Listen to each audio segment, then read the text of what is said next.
내 이름을 멸시하는 제사장들아, 나 만군의 여호와가 너희에게 이르기를 아들은 그 아버지를 종은 그 주인을 공경하나니 내가 아버지일진데 나를 공경함이 어디 있느냐? 내가 주인일진데 나를 두려움이 어디 있느냐? 너희는 이르기를 우리가 어떻게 주의 이름을 멸시하였나이까 하는도다.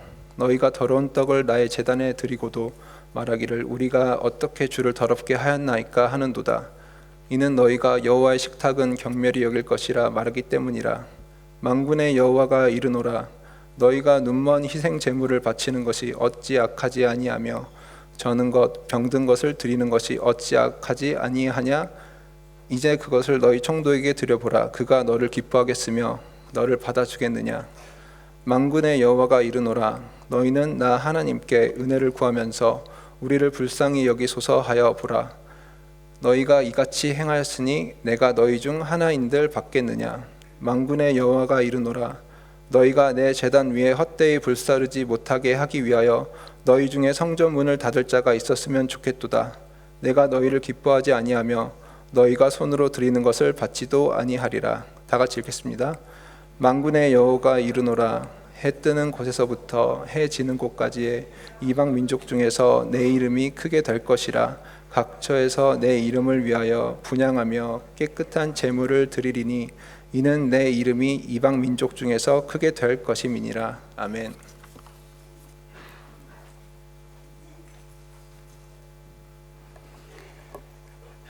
네, 오늘 영상 강구가 있었는데 우리 사회자가 전달을 제대로 못 받았나 봅니다. 예배가 마치고 우리 만나임 시간에 영상 강구 한번 보도록 하겠습니다.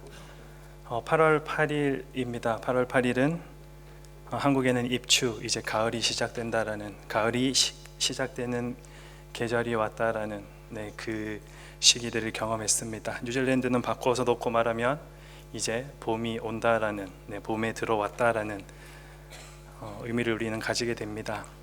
봄을 맞이하면서 그래서 그런지 비가 오는지도 모르겠습니다. 우리들에게 겨울이 지나고 봄이 온다라는 것은 무언가 새롭게 시작해야 될 것, 또 새 생명이 움트는 시기인데 우리 만화인 공동체도 우리 가운데 변화되어야 될 부분들, 다시 회복되어야 될 부분들이 이 시기들을 통해서 우리가 회복되고 변화되는 중요한 시기, 또 중요한 기회를 우리 모두가 함께 경험하기를 원합니다. 여러분도 혹시 갈등이라는 단어 잘 알고 계시죠? 네, 잘 알고 있지만 또 그 의미를 잘 모르기도 합니다. 갈등, 칡갈자의 등나무 등자, 한자어로는 원래 칡나무와 등나무를 뜻합니다. 이것이 무엇을 의미할까요? 우리가 알고 있는 갈등이라는 단어와 어떤 비슷한 점이 있을까? 칡나무와 등나무는 모두 넝쿨 식물입니다. 여러분들이 이렇게 담을 타고 올라가는 식물들을 아마 보셨을 것입니다. 그래서 정확히는 콩과에 속하지만 줄기가 굵기 때문에 나무라고 부릅니다. 두 나무 모두 다른 나무를 감아서 올라간다라는 성향을 갖고 있습니다. 두 나무 모두 다 꽃은 예쁘고 향기로운데, 그런데 두 나무가 만나기만 하면 문제가 생깁니다. 서로 엉켜서 반대 방향으로 타고 올라가기 때문에 그렇습니다. 그림과 같이 칡나무는 왼쪽으로, 또 등나무는 오른쪽으로 감아 올라가는 성향이 있습니다. 그래서 이 두 나무가 마주치게 되면 서로를 꼬면서 감아 올라가게 됩니다. 두 식물이 감아지는 힘이 너무나도 크기 때문에 이렇게 꼬아 올라갈 때 서로에게 큰 고통을 안겨주게 되어서 이것을 갈등이라고 부릅니다. 갈등은 가까이 있기 때문에 서로 찌르고 다투고 또 갈라지는 관계의 아픔입니다. 그래서 사실 친분이 없는 사람과의 관계에서는 이 갈등이 잘 나타나지 않습니다. 가까이 있기 때문에, 너무나 사랑하기 때문에 부딪히는 것이 바로 갈등입니다. 그래서 친구 사이나 직장 동료 또는 부모, 자녀, 부부 사이에 갈등이 일어나는 것은 특별한 일이 아닙니다. 심지어 함께 신앙생활을 하는 우리 교회 공동체 안에서도 가깝기 때문에 갈등이 일어날 수 있습니다. 오늘 본문 속에서 그 갈등 하나를 또 만나게 됩니다. 바로 하나님과 이스라엘 백성들과의 갈등입니다. 그 갈등의 내용이 무엇일까? 우리는 지난 시간에 말라기 말씀을 살펴보고 있습니다. 말라기서는 구약의 마지막 책입니다. 단지 순서상으로만이 아니라 시간적으로도 마지막에 해당됩니다. 이스라엘 백성들이 3번에 걸쳐 포로에서 돌아와서 스룹바벨 성전 건축하게 됩니다. 그토록 꿈꿔왔던 예루살렘에서 드리던 그 예배, 얼마나 감격적이고 가슴이 벅찼을까. 그런데 많은 시간이 지났지만 그들이 기대했던 나라의 완전한 독립이 이루어지지 않습니다.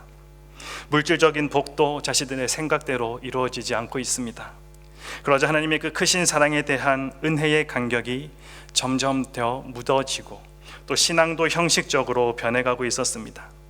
성전은 완성되었지만 그들의 삶은 율법적이고 종교적으로 변해서 매너리즘에 빠진 신앙생활을 하고 있었습니다. 말라기서는 이스라엘 백성들의 이러한 영적 상태를 책망하고 일깨워 주기 위해서, 다시 그 믿음을 회복하도록 하기 위해서 말라기, 나의 사자라는 뜻을 가진 선지자를 보내셔서 하나님께서 하시는 말씀입니다. 그래서 그런지 그 말씀의 내용이 심상치가 않습니다. 우리 지난주에 살펴본 말라기 1장 1절 그 시작을 보니 여호와께서 말라기를 통하여 이스라엘에게 말씀하신 경고라. 단 4장으로 이루어진 말라기 말씀의 처음 시작이 경고로 시작하고 있습니다. 무엇에 관한 경고입니까? 지난주에 우리는 말라기 선지자의 첫 번째 경고에 대해서 함께 나누었습니다. 하나님께서 이스라엘 백성들을 사랑하였다라고 말씀하시자 이스라엘 백성들은 우리를 어떻게 사랑하셨습니까? 라고 오히려 반문해서 묻고 따졌습니다. 여기에 대한 대답으로 야곱과 에서의 이야기를 통해서 하나님의 사랑이 무엇인가 하는 말씀을 전해주셨습니다. 어린 자녀들, 부모의 마음과 그 사랑을 이해하지 못하는 경우가 참 많이 있습니다. 어린아이들이 생각하는 사랑이란 자기에게 장난감 사주고 맛있는 과자 사주는 것. 하지만 자기의 장난감을 정리하거나 또 맛없는 음식을 몸에 좋다라고 자기들에게 주게 될 때는 그것은 사랑이 아니라라고 생각하게 됩니다. 그러다 보니 부모는 어떤 경우는 나를 사랑했다가 또 어떤 경우는 나를 미워하는 것처럼 생각이 듭니다. 즉 부모의 사랑이 한결같이 못하다라고 느끼게 된다라는 것입니다. 물론 나이가 좀 들면 이를 이해하게 되지만 그 사랑의 일관성을 깨달을 때까지 꽤 시간이 걸립니다. 말라기의 핵심적 메시지를 한 문장으로 요약해 보면 하나님은 여전히 이스라엘, 곧 유다 공동체를 사랑하고 계신다. 그리고 그 언약을 철저하게 지키고 계신다입니다. 그러나 문제는 그 백성들은 하나님의 사랑을 전혀 느끼지 못하고 마치 하나님이 자신들을 버린 것처럼 생각하고 있었다라는 데 있습니다. 과거에는 하나님이 이스라엘을 사랑하신 것 같았는데 지금은 그렇지 않은 것 같아서, 그래서 그 하나님의 사랑이 늘 동일한 것 같이 않다라고 느끼고 있다라는 것입니다. 이것은 말라기 시대 이스라엘 백성들뿐만 아니라 21세기를 살아가고 있는 저와 여러분의 마음과 생각 속에도 발견되고 있는 모습들이 아닌지 우리는 한번 살펴보게 됩니다. 이런 이스라엘 백성들을 향해서 하나님은 자신의 사랑의 본질이 무엇인지 말씀해 주셨습니다. 그것은 너희들이 바라는 그 사랑의 본질과는 다르다. 이 땅에서의 잘되고 못되는 것, 그것에 있는 것이 아니라 내 사랑의 본질은 하나님의 무조건적인 선택하심에 있다 말씀해 주셨습니다.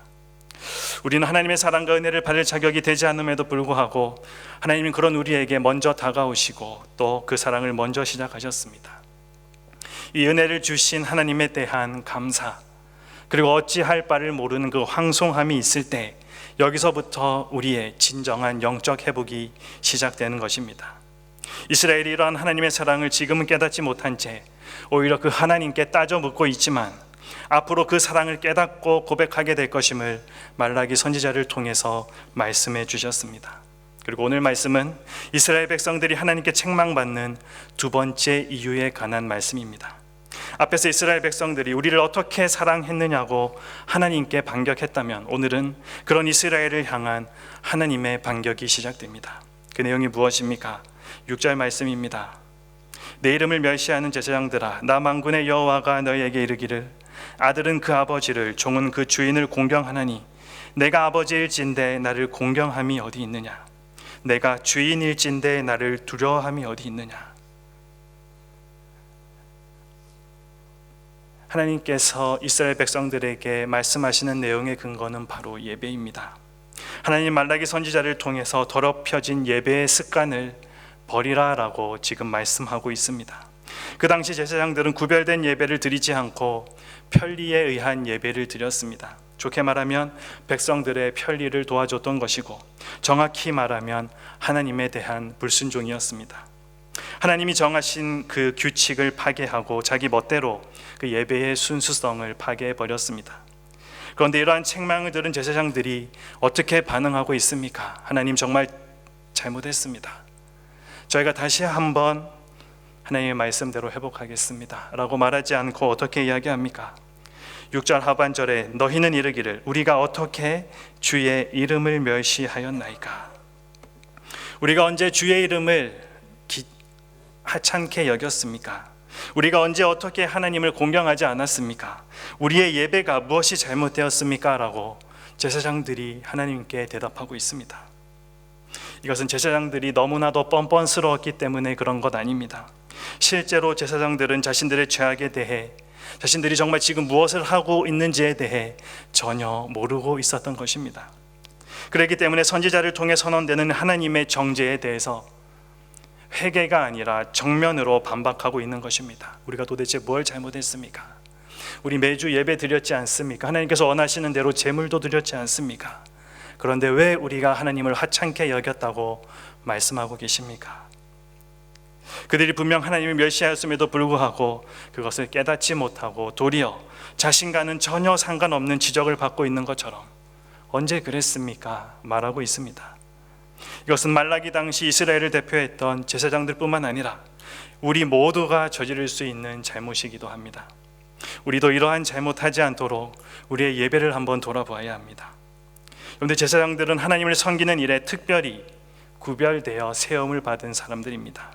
그들은 단지 제사를 인도하는 일만 아니라 하나님의 말씀을 백성들에게 가르쳐서 그들로 하여금 하나님께서 원하시는 방법대로 그리고 바르게 섬기도록 인도해야 할 책임을 부여받은 사람들이었습니다. 그런데 말라기 시대의 제사장들은 그들 자신조차도 하나님을 공경하지 않았다라는 것입니다. 그들은 하나님을 공경하기는커녕 하나님을 모독하는 일에 앞장서고 있었습니다. 하나님은 제사장들이 하나님을 멸시하고 모독한 구체적인 예, 우리가 어떻게 멸시하였습니까? 라는 그 말에 예를 들어 말씀하고 있습니다. 7절 말씀입니다. 너희가 더러운 떡을 나의 단에 드리고도 말하기를 우리가 어떻게 주를 더럽게 하였나이까. 이는 너희가 여호와의 식탁은 경멸히 여길 것이라 말하기 때문이라. 더러운 떡을 하나님의 제단에 드렸다 말씀하고 있습니다. 그러고도 우리가 어떻게 주를 더럽게 하였나이까 라고 뻔뻔한 모습 보여주고 있습니다. 제사장들은 하나님께는 아무렇게나 상을 차려주어도 된다라고 생각하고 온전치 못한 희생제물, 살려도 봐야 아무 가치 없는 그 동물들을 잡아서 하나님께 제물로 바쳤습니다. 여러분, 이 같은 이들에게 조금이라도 하나님을 공경하는 모습 우리가 발견할 수 있습니까? 하나님을 지독히도 멸시하고 모독하고 있지 않습니까? 그들은 입으로는 하나님을 경배했지만 실제로는 하나님을 공경하지도 않았고 두려워하지도 않았습니다. 일찍이 하나님은 모세를 통해 온전치 못한 제물로 제단에 드리는 것을 금지했기 때문입니다. 레위기 말씀을 한번 살펴보겠습니다. 아론과 그의 아들들과 이스라엘 온 족속에게 말하여 이르라. 이스라엘 자손이나 그 중에 거류하는 자가 서원 제물이나 자원 제물로 번제와 더불어 여호와께 예물로 드리려거든 이미 하나님께서 모세를 통해 너희가 나에게 제사 지낼 때 예물을 어떻게 해서 가져와야 하는지 말씀해 주셨습니다. 몇 가지 살펴보면 19절에 흠 없는 수컷으로 드려라. 20절에 흠 있는 것은 무엇이나 기쁘게 받으심이 되지 못할 것이다. 21절 말씀에 기쁘게 받으심이 되도록 아무 흠이 없는 온전한 것으로 해야 한다. 그리고 25절 말씀에 너희는 외국인에게서도 이런 것을 받아 너희의 하나님의 음식으로 드리지 말라. 이는 결점이 있고 흠이 있는 것인즉 너희를 위하여 기쁘게 받으심이 되지 못할 것임이니라. 하나님께서는 분명하게 흠 있는 것, 그거 가져오지 마라. 너희들 볼 때에도 문제 있는 것 가져오지 마라. 너희들 가진 것 중에 최상의 것 가지고 와야 한다 말씀하셨습니다. 그럼에도 불구하고 말라기 시대의 제사장들은 이 말씀을 완전히 무시하고 있었던 것입니다. 그런데 이것이 말라기 시대 그 제사장들만의 문제일까? 우리는 한번 생각해 봅니다. 오늘 이 시대에도 말라기 시대의 그 제사장들처럼 입으로는 하나님을 공경하고 형식적인 면에서는 하나님을 경외하지만 실제로는 하나님을 공경하지도 않고 두려워하지도 않는 사람들이 있는 것 같습니다. 그들은 바로 하나님의 말씀에 순종하지 않고 있는 사람들입니다. 이들은 입을 열면 하나님의 이름을 부르고 때가 되면 예배당을 찾아서 하나님을 찬송하고 예배도 드리고 헌금도 드리지만 하나님의 말씀에 순종하지는 않습니다. 교회 밖에만 나가면 하나님의 말씀은 까마득하게 잊어버린 채 오직 자기의 뜻에 따라 세상 사람들과 조금도 다를 바 없이 살아가는 것, 악하고 거짓된 삶, 그리고 이기적인 삶을 아무렇지도 않게 살아가고 있습니다. 그러나 하나님께서 우리에게 원하시는 것은 무엇입니까? 그러한 삶이 아니라 바울을 통해 로마서에서 분명히 말씀하셨습니다. 우리 로마서 12장 1절 함께 한번 읽어보겠습니다. 그러므로 형제들아, 내가 하나님의 모든 자비하심으로 너희를 권하노니 너희 몸을 하나님이 기뻐하시는 거룩한 산 제물로 드리라. 이는 너희가 드릴 영적 예배니라. 하나님은 우리 자신을 거룩한 산 제물로 바치기를 원하십니다. 무슨 말입니까? 주일날 예배당에 한 번 나와서 드리는 예배가 예배로 끝이 아니다라는 것입니다. 산 제물, 우리가 살아가는 순간순간이 여러분들이 밟고 있는 땅, 그곳이 어떤 곳이든지 그 삶의 현장이 예배의 자리로 하나님께서 받으시겠다 말씀하고 계시는 것입니다. 하지만 그들이 바치는 것은 더럽고 냄새나는 죄악 덩어리뿐입니다. 이것은 참으로 하나님을 멸시하고 모독하고 무시하는 행위가 아닐 수 없습니다. 혹시 그들 중에 저와 여러분이 속해 있지는 않은지 우리는 이 말씀 앞에 우리의 모습을 한번 돌아보아야 합니다. 우리도 형식적으로는 하나님을 예배합니다. 하나님을 찬양합니다. 하나님께 헌금도 드립니다. 하지만 실제로는 하나님을 공경하지도 두려워하지도 않고 있다면 우리는 이 장면을 다시 한번 마음속에 기억해야 할 것입니다. 6절 말씀입니다. 나를 공경함이 어디 있느냐? 나를 두려워함이 어디 있느냐? 우리가 어떻게 주의 이름을 멸시하였나이까? 우리의 대답이 뻔뻔스러운 말라기 시대 그 제사장들의 대답과 같이 되지 않기를 소망합니다. 저와 여러분이 그렇게 되지 않으려면 우리 어떻게 해야 하겠습니까? 하나님의 말씀에 철저한 순종이 필요합니다. 하나님을 진정으로 공경하고 경외하는 사람은 무엇보다도 그 하나님의 말씀에 순종합니다. 이는 부모를 공경하는 그 자녀들이 부모를 사랑하고 부모님의 말씀을 가슴에 새겨 순종하는 것과 똑같습니다. 하나님은 자신의 말씀에 순종하는 것을 가장 온전하고 아름다운 제물로 여기셨습니다. 우리가 진정으로 하나님을 공경하고 섬기는 것, 그 가장 분명하고 근원적인 표시는 여러분들이 사랑한다고 고백하는 그 하나님의 말씀에 순종해 가는 것입니다. 사무엘 선지자가 우리들에게 이렇게 이야기합니다. 사무엘이 이르되 여호와께서 번제와 다른 제사를 그의 목소리를 청종하는 것을 좋아하심같이 좋아하시겠나이까? 순종이 제사보다 낫고 듣는 것이 순양의 기름보다 나으니. 우리가 해야 할 일이 바로 이것입니다. 하나님의 말씀을 귀담아 듣고 그 말씀대로 순종하는 것. 저와 여러분은 무엇보다 이 하나님의 말씀을 순종하는데 우리의 힘과 정성을 다하여야 합니다. 순종을 통하여서 하나님에 대한 공경의 모습을 나타내는 삶을 우리가 살아가야 한다라는 것입니다. 말로만이 공경이 아니라, 말로만이 하나님을 두려워함이 아니라 우리의 삶을 통해 우리가 어떻게 하나님을 공경하고 있는지, 두려워하고 있는지 하나님의 말씀을 순종하는 것을 통해 드러내야 한다라는 것입니다. 공경함도 없고 두려워함도 없고 제물을 드리는 이스라엘 백성들을 향해서 하나님께서 다시 한번 이렇게 말씀하십니다. 8절 말씀입니다. 만군의 여호와가 이르노라. 너희가 눈먼 희생 제물을 바치는 것이 어찌 악하지 아니하며 저는 것, 병든 것을 드리는 것이 어찌 악하지 아니하냐. 이제 그것을 너희 청독에게 한번 드려보라. 그가 너를 기뻐하겠으며 너를 받아주겠느냐. 하나님의 상은 정말 하나님께서 기뻐 받으실 만한 제물들로만 가득 차 있는 곳이 아니라 하나님의 상, 곧 제단은 가치 없는 짐승을 폐기하는 소각장이 되고 말았습니다. 제사장들은 음식물 쓰레기와 같은 것을 하나님께 드리는 음식이라고 하나님 앞에 드렸습니다. 그리고 생활 쓰레기와 같은 것을 하나님께 선물로 드린다라고 이야기하면서 그렇게 하나님 앞에 내어드렸습니다. 그런 그들에게 하나님께서 말씀하십니다. 너희가 그것이 악하지 않다고, 너희는 잘하고 있다고. 그래, 그러면 한번 너희들이 그렇게 내는 그 재물들, 너희가 살아가고 있는 그 땅 최고의 통치자 총독에게 한번 갖다 줘 볼래? 그가 너를 기뻐하겠느냐? 너가 갖다 주는 재물 보고 그거 받아주겠느냐? 여러분들, 저와 여러분도 하나님이 눈에 보이지 않는다고 해서 하나님을 무시하거나 아무렇게나 생각할 때가 참 많이 있습니다. 우리가 오늘 기억해야 할 것은 하나님이 눈에 보이지 않는다고 해서 하나님을 무시하거나 아무렇게 대해서는 안 된다는 것입니다. 여러분, 우리가 한번 생각해 봅니다. 세상의 중요한 미팅 지각하지 않으려고 애를 씁니다. 그런데 예배 시간은 좀 늦어도 너무나도 여유만만하게 들어오는 우리의 모습이 혹 그와 같지는 않습니까? 주급은 꼬박꼬박 챙기면서 헌금에 대해서는 온갖 타협을 다하는 우리의 모습이 혹 그와 같지는 않습니까? 세상의 권력자, 교수님, 선배들, 매니저는 두려워하면서 하나님을 두려워하지 않는 무분별한 판단의 소유자들의 모습이 저와 여러분들의 모습은 아닙니까? 희생제물, 이 희생제물은 단지 동물을 잡아드리기 때문에 붙여졌던 이름은 아닙니다. 물론 그 의미도 맞지만 희생제물은 자기가 귀하게 생각하는 것을 포기함으로써 하나님께 대한 자기의 헌신을 드러내는 것이었습니다.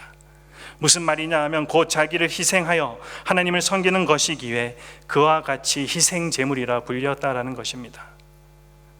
여러분들 생각해 보십시오. 하나님 앞에 최고의 좋은 것을 드리려면 내가 가진 가장 좋은 것 드려야 하는데 우리의 희생이 필요하지 않겠습니까? 당시 이스라엘은 하나님께 동물을 바쳐서 제물로 드렸습니다. 하지만 진정한 의미의 희생 제물은 그들이 드리지 못했습니다. 그렇다면 우리가 지금 하나님께 드리는 헌신은 하나님이 받으실 만한 헌신인지, 하나님께서 보시기에 합당한 것인지 우리는 확인해 보아야 합니다. 우리가 우리의 입으로 하나님께 드린다라고 고백하는 것들이 어떤 것인지를 우리는 한번 확인해 보아야 합니다. 우리는 참으로 하나님을 공경하고 있습니까? 혹 정성이 더 중요하다는 이유로 하나님께 드리는 것은 그냥 아무거나 드려도 괜찮다고 혹시 착각하고 있지는 않습니까? 우리가 쓰고 남은 것, 우리에게도 가치가 없는 것을 하나님께는 우리가 선물이라고 드리면서도 하나님을 공경한다 말하고 있지는 않습니까? 하나님께서 우리에게 온전한 제물을 요구하시는 것은 하나님께서 너무나도 욕심이 많으신 분이시기에, 그리고 좋은 것만 원하시는 분이시기에 우리에게 그것을 원하시는 것이 아닙니다. 하나님께서 원하시는 것은 그 제물을 통하여서 하나님에 대한 인간의 공경심, 무엇입니까? 그 마음을 보시기를 원하는 것입니다. 우리는 헌금 문제에 있어서 참 민감합니다. 하나님께서 왜 이렇게 많은 것을 드리라고 하시나? 11조도 모자라서 감사헌금, 절기헌금, 또 주일헌금. 여러분은 이 헌금에 대해서 어떻게 생각하고 있습니까?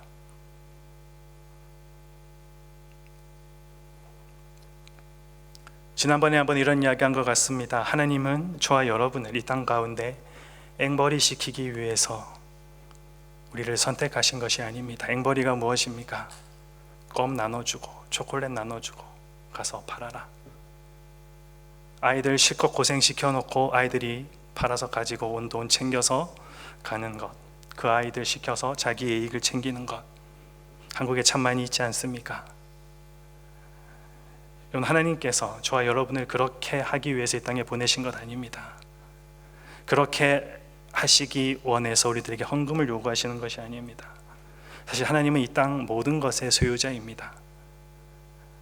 부자도 그런 부자가 없습니다. 여러분, 아무리 기독교 인구가 많다고 하더라도 그 인구의 10분의 1 하나님께서 받으셔서 하나님께서 얼마나 더 좋은 일, 또 얼마나 하나님께서 더 부자가 되시겠습니까? 헌금에 담겨있는, 물질에 담겨있는 하나님의 핵심은 그 금액이 아니라 우리의 마음입니다. 왜냐하면 우리는 그 물질에 마음이 참 많이 묶여 있기 때문에 우리가 그것을 포기한다, 하나님께 기꺼이 드린다라는 것은 하나님을 더 생각한다라는 의미가 들어가 있기 때문에 그 마음 보시기 위해서 우리들에게 헌금하라 요구하시는 것입니다.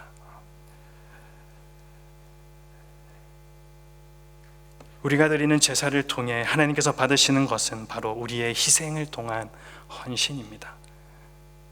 우리가 진정 하나님을 공경한다면 하나님께서 받으실 만한 가장 귀한 것, 진실한 사랑과 정성이 담겨 있는 것으로 우리는 드려야 하는 것이 마땅하다라는 것입니다. 그렇지 않으면 우리도 이렇게 말할 수밖에 없을 것이기 때문입니다. 13절 말씀에 참으로 마음을 아프게 하는 이야기 하나가 등장합니다. 만군의 여호와가 이르노라, 너희가 또 말하기를 이 일이 얼마나 번거로운고 하며 코웃음치고. 근데 무슨 말입니까? 말라기 선지자가 활동할 당시에 제사에 임하는 이스라엘 백성들의 마음이 어떠했는지를 이 한 구절의 말씀을 통해서 하나님께서 너무나도 정확하게 보여주고 있습니다. 그들은 하나님께 예물을 드리는, 제사를 드리는 이 일이 얼마나 번거로운 일인고 노골적으로 표현하고 있습니다. 이 일이 무엇입니까? 하나님께 제사를 드리는 것. 그리고 번거롭다는 말은 어렵고 고통스럽다라는 것을 나타내는 말입니다. 즉 이스라엘 백성들은 하나님께 드리는 제사를 어렵고 고통스러운 일, 귀찮고 실증나는 일로 생각하면서 마지못해 할 수 없이 그들에게 주어진 제사를 드렸다라는 것입니다. 하나님에 대한 제사는 이스라엘의 법이었던 율법이 요구하는 것이었습니다. 그러므로 그들은 제사 자체를 중단하는 시도는 할 수가 없었습니다. 그러나 그들에게서 하나님께 드리는 제사는 아무리 수고해도 무가치한 일, 의미가 없는 일, 그래서 어렵고 고통스럽기만 한 일로 그냥 생각될 뿐이었습니다. 이스라엘 백성들이 제사를 이처럼 번거로운 것으로 생각했던 이유가 무엇입니까? 하나님을 향한 신앙을 잃어버리고 하나님을 향한 사랑이 철저히 식어버렸기 때문입니다. 어떤 사람이 말하기를 만일 예배가 건조하고 딱딱하다면 그리스도는 거기서 제외되었음이 분명하다라고 말했습니다. 우리의 예배를 돌아봅니다. 우리의 예배가 건조합니까? 딱딱합니까? 우리의 시스템에 문제가 있는 것이 아니라, 우리의 찬양에 문제가 있는 것이 아니라 바로 우리의 예배에 예수 그리스도가 제외되었기 때문입니다. 사실 하나님을 믿지 않고 사랑하지 않는 사람들에게 있어 하나님께 드리는 이 제사는 참으로 귀찮고 번거로운 일이 아닐 수 없습니다. 율법이 요구하는 제사는 그 종류도 다양하고 방법도 굉장히 복잡했습니다. 하나님에 대해 마음이 없는 사람들이 그러한 제사를 빠지지 않고 절기 때마다 다 드려야 한다고 생각해 보십시오. 그야말로 그것은 너무나도 견디기 힘든 고통스러운 일이 아닐 수가 없습니다. 거기다 제사장 경제적인 부담도 만만치 않았습니다. 아까도 말했듯이 최고로 좋은 것을 드려야 했기에 자기의 물질 드리는 것도 참 만만치 않게 많이 나갔습니다. 하기 싫은 일을 하는 것처럼 힘들고 고통스러운 일은 없다는 것 우리도 경험하면서 살아가고 있지 않습니까? 이스라엘 백성들이 형식적으로 제사를 드린 것은 하나님을 신뢰하지도 사랑하지도 않았기 때문입니다. 그러면 여러분은 하나님을 신뢰하십니까? 하나님을 사랑하십니까? 성경 역사를 통해 확인할 수 있듯이 이스라엘 백성들이 원래부터 하나님을 그렇게 완악한 태도로 정말로 다친 마음으로 대하지 않았던 것을 발견하게 됩니다. 그런데 바벨론 포로에서 자유가 선포되었을 때 바벨론 땅에 그동안 이루어 놓았던 많은 것들이 있었을 텐데 그 삶의 터전을 포기하고 하나님의 백성의 공동체를 다시 세우고자 예루살렘으로 그 포로들이 귀환하는 무리에 그들은 스스로 함께 하였습니다. 그뿐 아니라 그 자유의 날에, 그 구원의 날에 하나님을 찬양하였고 하나님이 이루실 더 크고 놀라운 일들을 기대하고 소망하면서 정말 그 뜨거운 가슴과 열정을 가지고 여러 어려움들이 있었지만 무너진 성전 다시 세우고 성벽까지 다시 세우는 일을 그들이 이루어내기도 하였습니다. 그들에게 하나님 사랑하는 마음이 없었다면 어떻게 이 일들을 감당할 수 있었겠습니까? 그러나 언제부터인가 그들은 이러한 하나님의 구원과 그에 담긴 은혜에 대한 감격이 점점 식어져 가기 시작했습니다. 그리고 마침내는 하나님께 드리는 이 제사까지도 귀찮은 것으로 여기는, 그렇게 생각하는 상황까지 가게 되었다라는 것입니다. 무엇을 말해주고 있습니까? 오늘 우리 역시도 하나님께서 우리들에게 베풀어 주신 놀라운 권의 은혜에 대한 그 감격을 잃어버리게 된다면 하나님을 예배하는 것조차도 우리는 귀찮은 것으로, 번거로운 것으로 생각하면서 형식주의 신앙에 빠질 가능성이 아주 크다라는 것입니다. 구원의 은혜에 대한 감격을 잃어버린 사람도 예배에 참석은 할 수 있습니다. 그러나 그런 사람에게 이 예배는 의미도 없고 가치도 없고, 더 나아가 힘들고 귀찮은 것으로만 생각될 뿐입니다. 언제 예배 끝나나? 언제 설교 끝나나? 남들 다 쉬거나 노는 주일에 교회 가는 것, 예배에 참석하여 설교를 들어야 하는 것, 교회를 위해 봉사하고 헌금을 드려야 하는 것, 하나님을 위한 모든 것들이 다 기쁨이 아니라 고통스러운 일로 생각됩니다. 하나님의 일은 그 자체의 기쁨, 위로, 축복, 그런 복된 것이지만 하나님을 향한 열정과 사랑이 식어버린 사람들에게 그 일은 그저 고통만 줄 뿐입니다. 여러분 중에 혹 이런 마음으로 이 예배의 자리에 있는 사람들은 없습니까? 교회에 나올 때 감사와 기쁨, 감격이 아닌 의무감에 젖어서 또 습관처럼 교회로 발걸음을 옮기는 사람들은 없습니까? 십자가를 보면서도 크고도 뜨거운 그 예수 그리스도의 사랑의 말씀을 들으면서도 아무 감동도 감사도 느껴지지 않고 있습니까? 만일 그렇다면 그것은 참으로 위험하고 심각한 영적 상태에 여러분들 빠져 있다라는 것 우리들이 기억해야 합니다. 하나님을 공경함이 없고 감사도 없는 예배를 우리 하나님께서는 어떻게 바라보고 계실까? 우리는 오늘 이 말씀을 잘 기억해야 할 것입니다. 오늘 본문 10절 말씀을 함께 한번 읽어보겠습니다. 만군의 여호와가 이르노라, 너희가 내 제단 위에 헛되이 불사르지 못하게 하기 위하여 너희 중에 성전 문을 닫을 자가 있었으면 좋겠도다. 내가 너희를 기뻐하지 아니하며 너희가 손으로 드리는 것을 받지도 아니하리라. 이런 예배 더 이상 괴로우니까 아예 예배당 문 잠궈버렸으면 좋겠다. 우리가 한번 상상해 봅니다. 한우리교회로 들어올 수 있는 문은 두 곳입니다. 여기 밑에 있는 곳과 위에 있는 곳. 하나님께서 누군가를 시켜서 문 막고 서 있어라. 예배를 하러 온 여러분들도 참으로 황당할 것이고, 예배를 받지 않는 하나님을 보면서 우리는 더 황당한 마음이 들 수밖에 없습니다. 하지만 오늘 이 말씀을 오해하지 마십시오. 이 말씀을 보고 그래, 하나님께서 이런 예배 싫어하시는구나, 다음 주부터 교회 안 와도 되겠다. 하나님께서 그 말씀하시기 위해서 하시는 것이 아니라 하나님의 그 아픈 마음, 안타까운 마음, 예배는 드리지만, 찬양은 하지만, 기도하지만 마음이 담겨있지 않은 그거, 나 더 이상 받기 싫다, 그건 말씀하시는 것입니다. 하나님은 그 누구보다도 우리의 예배를 받고 싶어 하시는 분이십니다. 감사와 찬양 원하시는 분이십니다. 그것을 위해 저 여러분들을 이 땅 가운데 지금도 살아가게 하시는 분이 하나님이십니다. 그런데 우리가 이 말씀을 통해 알 수 있는 것은 하나님의 아픈 마음입니다. 마음을 다하지 않는 예배, 찬양, 기도, 봉사, 헌신, 헌금, 아무리 많은 액수를 낸다 할지라도 하나님이 받지 않으시겠다.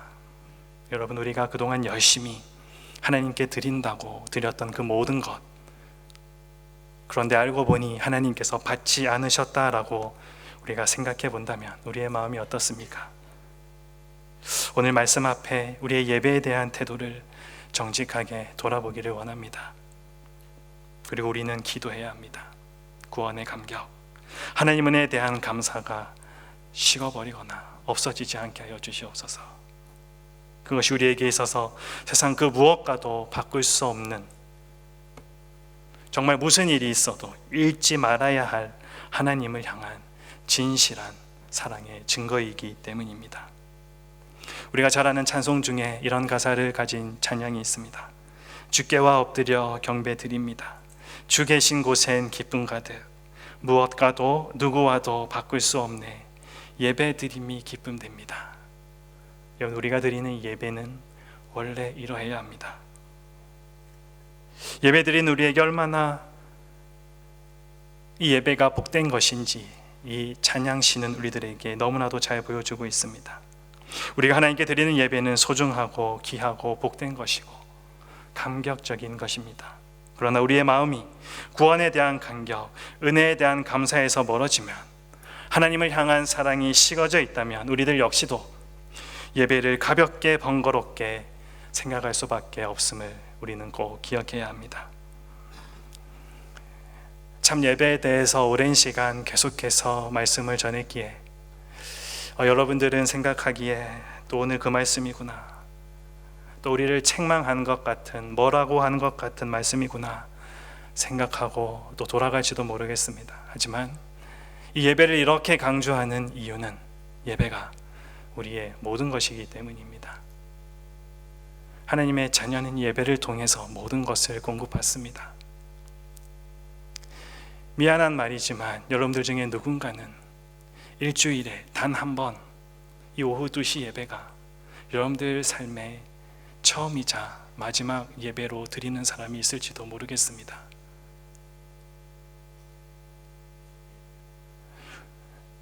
우리가 이 땅 가운데 세상 사람들과 똑같이 살아가지만 우리가 다르다라는 것을 알 수 있는 방법은 하나님의 말씀 그리고 기도를 통해서 확인하는 방법입니다.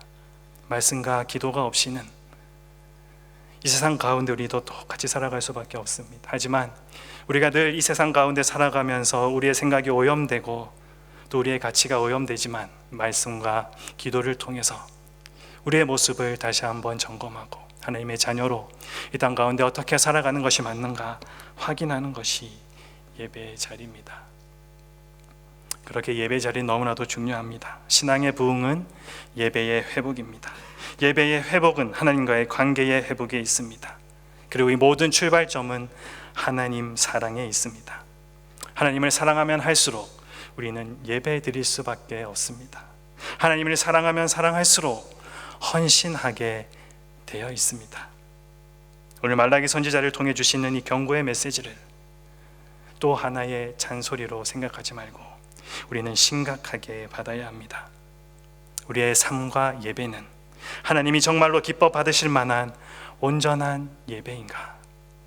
아니면 하나님께서 누군가를 시켜서 문을 막고 서 있고 싶을 정도로 공경함도 없고 두려움도 없는 정말 하나님을 무시하는 자리인가? 최고의 하나님께 최선의 것을 드려서 하나님께서 기뻐 받으시는 삶과 예배로 그리고 예배자의 삶으로 우리 모두 회복되기를 소망합니다. 기도하겠습니다.